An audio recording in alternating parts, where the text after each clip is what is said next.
Welcome to this edition of Opinion Central. I'm John Diaz, the editorial page editor for the San Francisco Chronicle. With me today is Gavin Newsom, Lieutenant Governor, State of California, former mayor of San Francisco, and now candidate for Governor of California. Welcome, Gavin. Thanks for having me. Grateful. Also with me is Lois, the deputy editorial page editor. We just finished a nice editorial board interview with Gavin Newsom in which we went over a number of topics. And I'll start here with the same question I asked initially at our meeting. Gavin, I followed your career for a long time since you were on the Board of Supervisors. In San Francisco, you were always perceived as kind of a centrist against the more progressive factions, yet in this race you seem to have tacked left, particularly on cases like education and single-payer health care. What changed? Yeah, and as I said inside, I don't think anything changed. I mean, I was an advocate for universal health care as mayor. We delivered it. It shouldn't surprise anyone that I advocate for the same at the state. The question is, how do you deliver it? And what's the best mechanism to build on the existing multi-payer system or to explore the prospect of a single-payer system? On education, I was a strong advocate for public schools, a strong advocate for accountability, also an advocate for charter schools, but with accountability. And so I think I've maintained that perspective, but it's interesting how people, from a punditry perspective, take one or two positions and then all of a sudden categorize individuals in ways that make for easy understanding, perhaps sound bites, but don't necessarily look at the complexity and the full picture. I haven't fundamentally changed. Lieutenant Governor, right now we have this kind of growing debate between charter schools, public schools, but isn't the biggest problem in the state is that pension and health care costs are starting to eat up school budgets? What would you do about that? Someone asked me the other day if you would look at sort of three buckets of concern over the next 10 years, what would they be? And I began by saying, number one, debt and demographics. Yeah. And there's a connective tissue to the two. Debt as it relates to our unfunded liabilities, not just on the pension side, but the unfunded healthcare liabilities. In the state, we spend about 6% of our budget on pensions. It's about $11 billion a year. At the local level, it varies. The average for large cities is 15%. Smaller cities, it's a little bit lower. And for me, it's a progressive issue. As higher our obligations are in terms of eating up our discretionary budgets, the lower our investments are in other areas. So it's a progressive issue addressing the issue of pensions. The challenge is, how do you do it? The governor has made some pension reforms. Schwarzenegger did a modest one. The next governor can't run away from this issue, can't hide from it. And that requires, again, engagement with our public employees unions, but also engagement with our school districts. You frame it appropriately from a school district perspective, because we did two reforms in the last few years.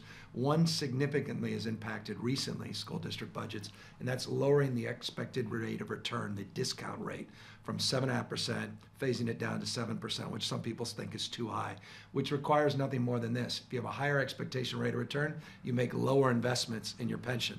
You have a lower rate of return, you have to make higher investments, and that is pressure that school districts are feeling today in this economy.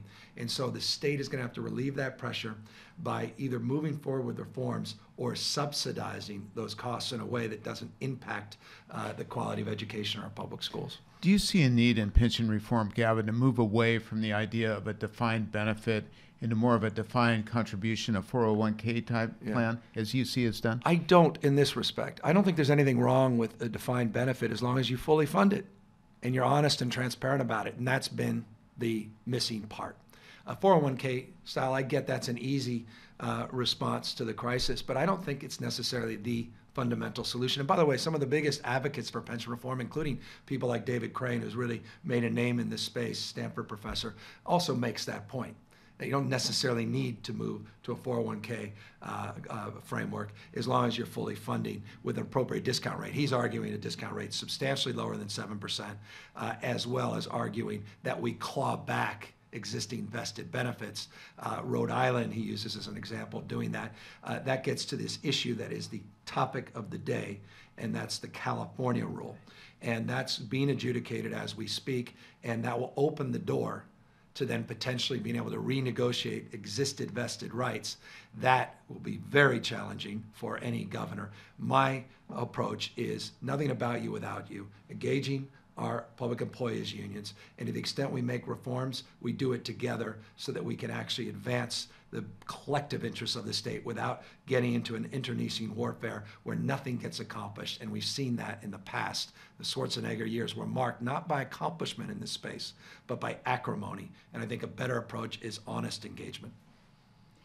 You were behind the legalization of marijuana in the state, and now every county and most cities are looking at adding cannabis tax money to their budgets, which doesn't seem to be happening. What do you tell them? They were counting on this. Yeah, and they shouldn't. And I led an effort to create a blue ribbon commission around cannabis legalization, which ultimately led to the effort to reform our system. I'm very proud of the fact the voters moved in that direction. But one thing I'm not proud of is local government looking at this as a cash cow. We said in that blue ribbon task force, we said we do not believe that we can look from the frame of the prison of cannabis legalization from the perspective of making it the next California gold rush. It's a drug. It's not something we should celebrate its use and abuse. It impacts our kids. It impacts their brain development.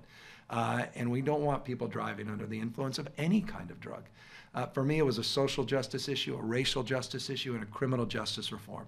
And that's where local government should focus their efforts, not focusing on revenue enhancements.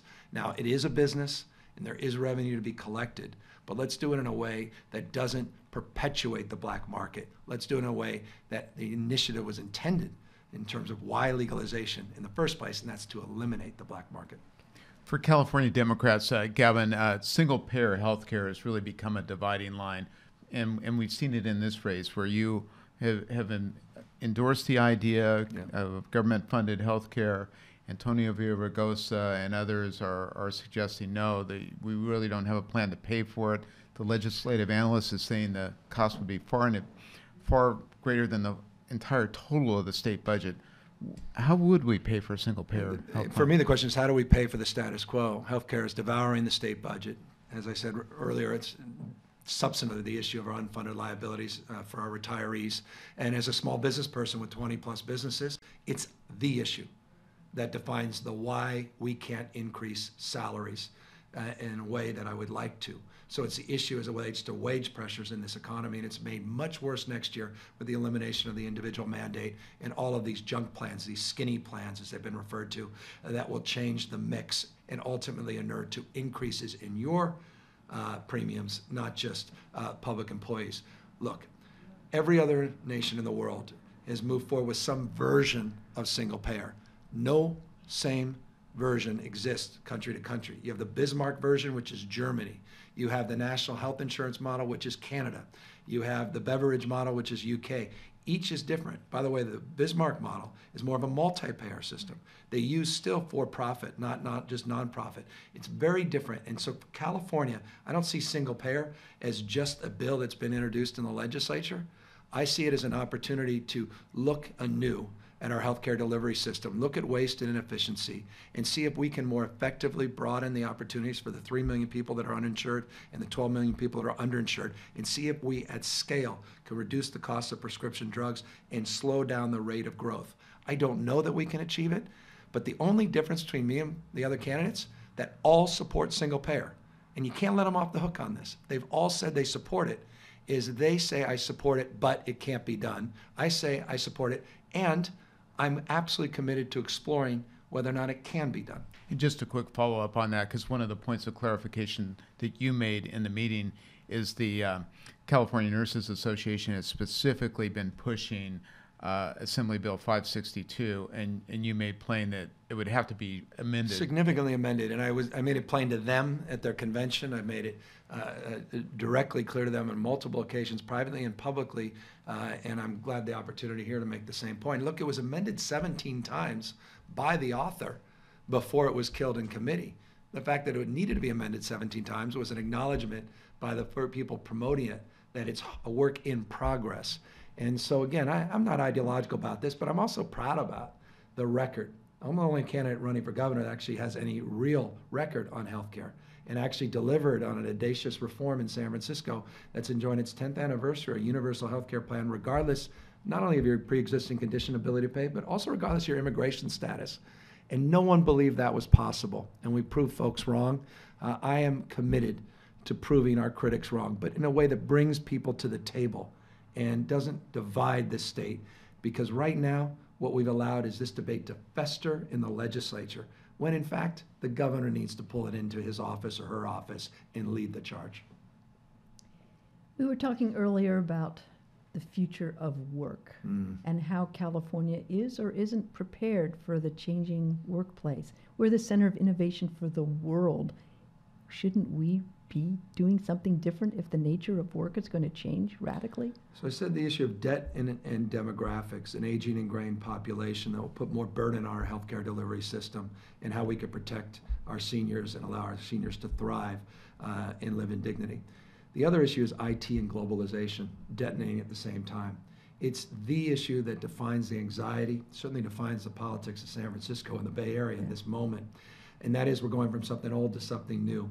New work styles, new arrangements, not just automation, but the nature of work is changing. That employer-employee relationship is changing. And as a consequence, we need to update our rules.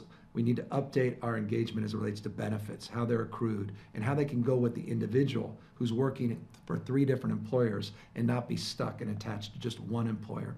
And so this notion of flexibility, of looking at different benefits packages, is profoundly important in the next government, but also, moreover, in our limited time, workforce. We cannot provide currently an adequate level of human capital in terms of workforce training in the state to meet the jobs needs in the state, meaning there's hundreds of thousands of open jobs today that UC system and the CSU system are not conveying. And that requires a different kind of engagements with the private sector and a different kind of workforce development strategy. And this is something that we're not debating in California or in the United States, arguably around the world. And so we want to lead that effort.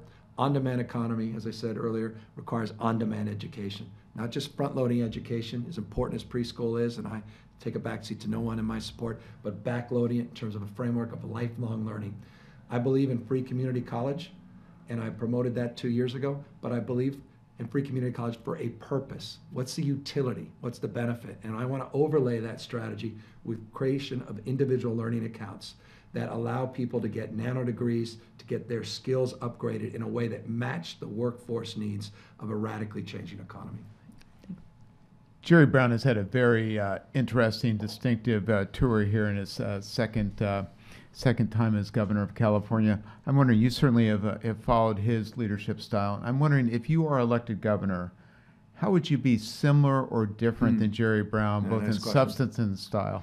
He's a political mastermind, and John, and I think you both appreciate this. Love or hate, loathe, whatever your emotional response to Willie Brown is, or Jerry Brown, 2 masters of the political class.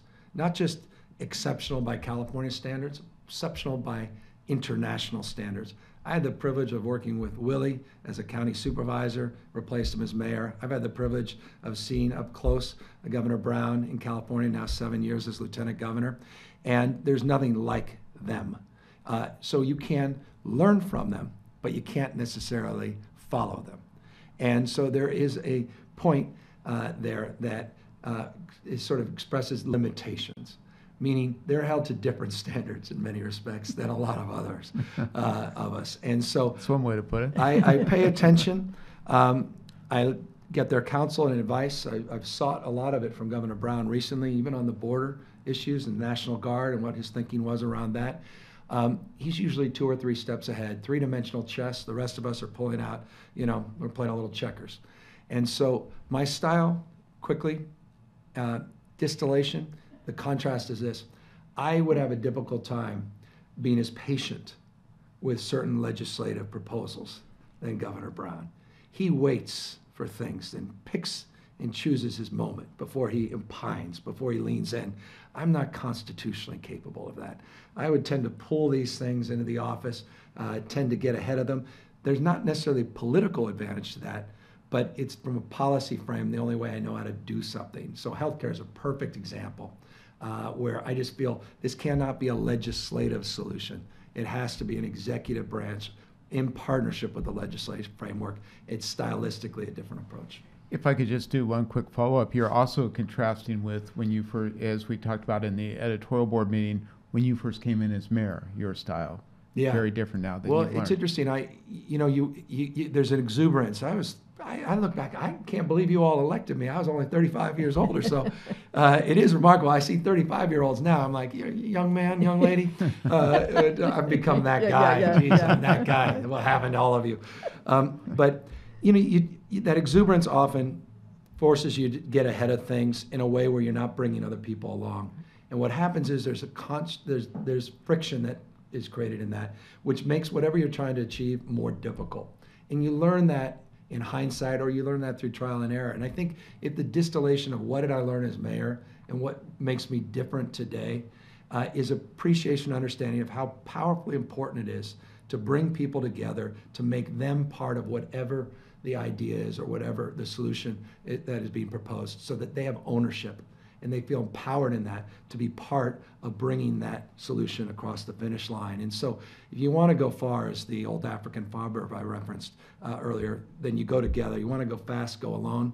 I've learned that the hard way, and my approach would be much more inclusive as governor. Gavin Newsom, thank you so much for joining us this afternoon. Grateful. Also want to thank Lois Kazakoff, as well as my colleagues Fernando Diaz and Spencer Whitney for their production expertise. And thank all of you for joining us on this edition of Opinion Central.